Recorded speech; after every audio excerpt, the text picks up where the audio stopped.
Welcome to the virtual office training. Today we will learn multiple ways to freeze rows and column in Microsoft Excel. Here is the data and I want to freeze this heading.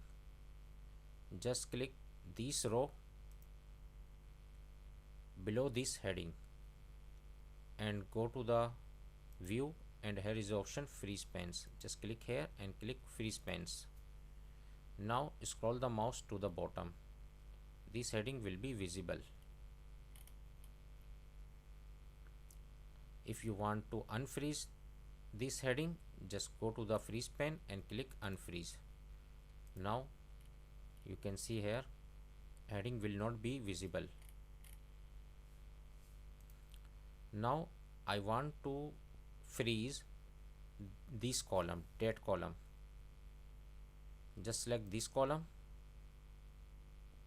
and go to the freeze pens and click freeze pen.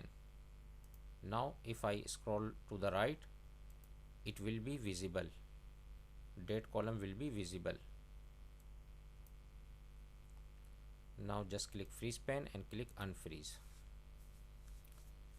Now I want to freeze this heading and date column both.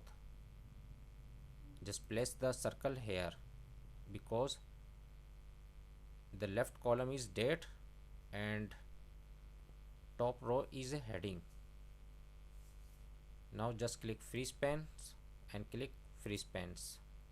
Now if you scroll to the below, heading will be visible.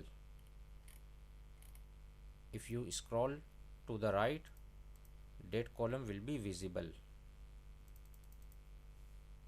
Now just click freeze pens and click unfreeze pens. Now I want to freeze top row. How can we freeze top row?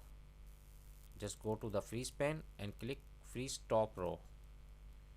Now scroll the mouse to the below.